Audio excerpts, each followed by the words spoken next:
Donc là, je vais faire une petite vidéo rapide sur l'utilisation d'OBS Studio. Alors OBS, c'est quoi? C'est un logiciel gratuit qui permet de capturer ce que tu vois sur ton écran. Beaucoup l'utilisent pour faire du streaming, mais aussi on peut l'utiliser pour faire de l'enregistrement de son écran, donc faire une vidéo que l'on pourra consulter en local. Donc c'est très utile par exemple si tu veux faire des tutos sur internet, ou alors quand tu fais une visio avec plusieurs personnes en ligne, si tu veux enregistrer la visio, et bien tu utilises OBS, et si c'est bien configuré, ça fonctionne correctement. Le gros souci de ces logiciels-là, c'est que quand tu ne les as pas utilisés depuis plusieurs semaines, voire plusieurs mois, ben, si ta configuration a bougé, il faut le reconfigurer. À chaque fois, c'est la galère. Dans le sens où tu fais des tests, ça prend une demi-heure, une heure. Pire, des fois, tu te rends pas compte que tu as mal configuré, t'enregistres et à la fin, quand tu regardes le rendu, quoi, la vidéo est toute pourrie, la résolution n'est pas bonne, le son n'est pas bon, rien n'est bon. Donc là, je fais une vidéo rapide justement pour voir les réglages de base pour se lancer rapidement sur OBS. Parce que là, je me suis fait un petit enregistrement et l'enregistrement il a merdé parce que les réglages n'étaient pas bons. Voilà, sauf que quand on s'en rend compte, c'est trop tard. Donc déjà, la première chose, pour avoir OBS, eh bien, tu marques sur Google OBS Studio, tu tombes sur une page comme ça. Donc OBS, ce qui est bien, c'est que c'est un logiciel libre, quoi, gratuit, t'as pas besoin de le payer. Donc tu l'as sur Windows, macOS et Linux. Donc après, pour télécharger la version Windows, bah, tu cliques sur Windows et après tu fais enregistrer. Le logiciel fait 61,4 mégaoctets. Donc après tu cliques dessus. Moi je l'ai déjà installé, donc je vais le réinstaller, on va voir ce que ça fait. Donc je fais Next, voilà, ça s'installe. Une fois que c'est installé et finish, ça se lance. Voilà, donc là j'ai OBS. Donc là il s'est mis sur mon écran principal, donc il s'enregistre lui-même.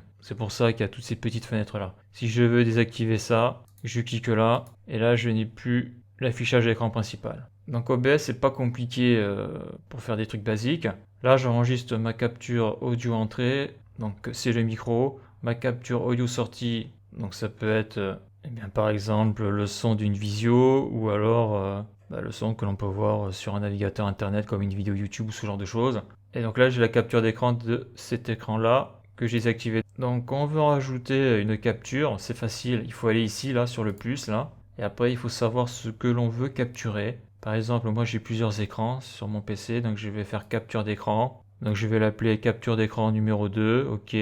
Je clique sur ok. Et là, il me demande ici, on le voit, quel écran je veux utiliser. Donc je vais prendre celui-là, ok. Donc là, ici, là j'ai mon écran numéro 2. Si je réactive capture d'écran, donc c'est l'écran numéro 1, je peux désactiver mon écran numéro 2.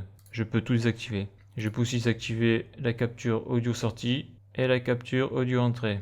Donc là, on voit que je parle, ça marche. Là, on voit que je parle et là, il capte rien du tout là, parce que je n'ai pas de son qui est en train de sortir de mes haut-parleurs. Donc là, je réactive tout. Donc ça, c'est la base d'OBS. Ce que l'on veut capturer, il faut aller chercher dans la source. Donc après, on peut se créer des scènes, mais bon, ça, c'est encore autre chose. Mais pour faire de la capture d'écran comme je fais, j'ai pas besoin de ça. Donc là, le capteur d'écran numéro 2 me sert strictement à rien, donc je vais le supprimer. Voilà, super. Donc là, un truc qui est super important, c'est qu'il faut paramétrer. Il faut paramétrer ces réglages, donc ça, je vais les activer en attendant. Et là, je vais aller dans paramètres. Donc voilà à quoi ça ressemble. Donc moi, je me suis mis en mode dark pour me préserver un peu les yeux. Donc là, on a différents réglages. Ça, j'y touche pas, à part le mode dark et la langue. Donc ça c'est pour le stream, mais moi je fais pas de stream donc ça m'intéresse pas. Ça c'est la sortie, donc moi j'ai réglé ma sortie débit vidéo, je la règle à 10 000 kilobits seconde. Donc encodeur matériel NVENC, donc le codec utilisé c'est le H264 mais en utilisant le codeur NVIDIA. Le débit audio je mets 256, on peut le modifier.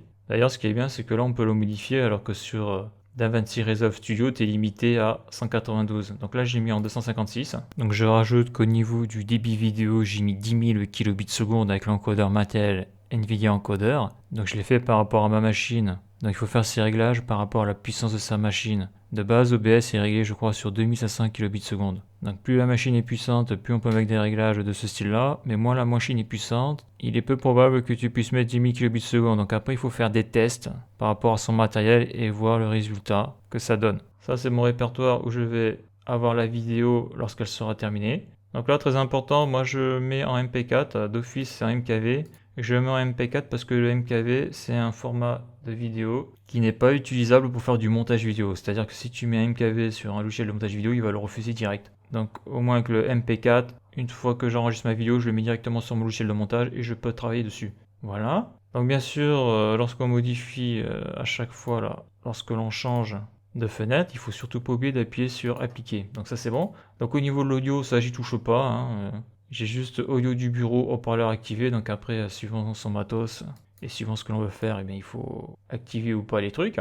Donc la vidéo hyper important, à chaque fois je me fais avoir. C'est-à-dire que d'office il est réglé en 1080p ce truc. Donc moi je veux du 4K parce que mon écran il est en 4K. Je veux une résolution de sortie, donc je veux aussi du 4K. Par exemple, si j'ai un écran en 4K, je peux capturer en 4K, mais je peux faire une exportation en 1080p. Donc moi je veux tout en 4K. Et très important, d'origine c'est réglé à 30 images secondes, je veux du 50 images secondes. Parce que je monte à 50 images secondes sur mon logiciel de montage vidéo.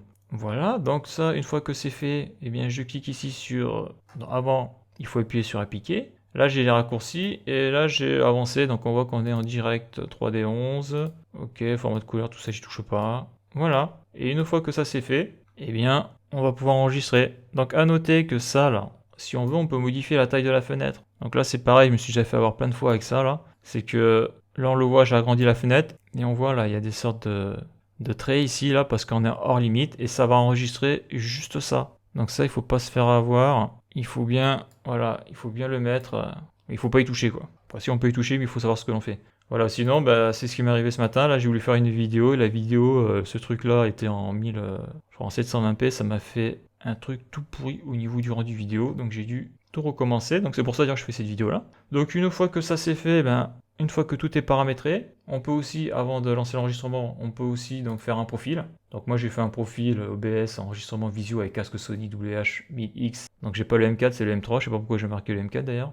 Donc ça c'est pour les gens qui font plusieurs trucs avec OBS, hein. Par exemple si tu fais du streaming vidéo, eh bien tu n'auras pas les mêmes paramètres que si tu fais une capture d'écran lors d'une visioconférence par exemple. Ou lorsque tu fais un tuto pour YouTube, ce genre de choses. Donc après une fois que ça c'est fait, eh bien commencer le streaming, moi je m'en fous, je fais pas le streaming, démarrer l'enregistrement. Et là on voit que le petit point rouge en bas est activé, on voit que ça me bouffe 0,7% du CPU et je suis à 50 images secondes. Et là si je regarde mon logiciel de monitoring, donc là je vais ajouter un écran parce que j'ai supprimé, capture d'écran 2, ok, et je vais prendre l'autre écran, voilà. Eh bien on voit que sur ma RTX 2070 avec les réglages que j'ai fait, il me prend 55% de ressources. L'encodeur il est ici, on le voit bien. Et au niveau du processeur, ben voilà ce que ça prend. Donc là, comme j'utilise l'encodage matériel, c'est la carte graphique qui mange. Donc je ne l'ai pas dit, mais suivant ton son, s'il est trop fort ou pas assez fort, tu peux régler ici. Là. Tu peux tout régler là. Les volumes sonores, que ce soit en entrée ou en sortie. Donc ça c'est bien.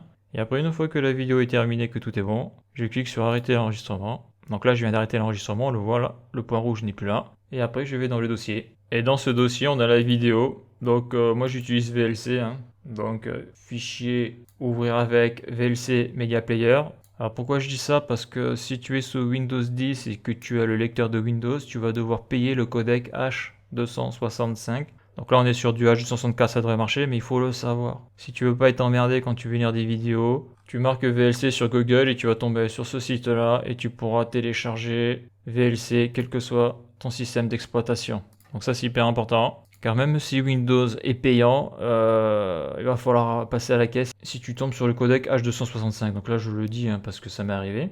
Donc là je clique dessus, donc ça marche, surtout ce que je vais montrer c'est ça, clic droit, propriété, détail, et là on voit que au niveau de la vidéo, bah, c'est bien du 4K, donc ça c'est bon. Donc débit de données 10 000 kilobits, 50 images secondes, et pour le son 258 kilobits. Donc c'est là où tu vois que ton enregistrement a bien été paramétré, c'est que quand tu fais le détail, tu vois exactement ce que voit Windows.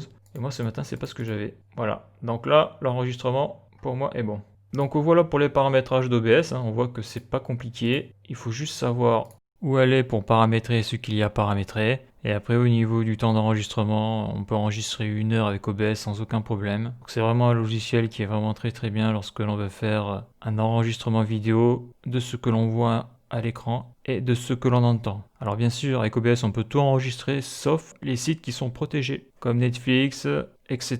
Là il y a un système qui fera que tu auras un écran noir, tu ne pourras pas enregistrer. Donc tu peux tout enregistrer sauf ce type de site là. Donc tu peux enregistrer tous les flux vidéo et audio qu'il y a sur ton PC, sauf les sites qui sont protégés. Donc c'est vraiment très pratique hein, quand tu fais une visioconférence, tu dois prendre des notes, et bien si tu as raté des trucs, et bien tu peux te la revoir si tu l'as enregistré. Donc pour ça c'est top.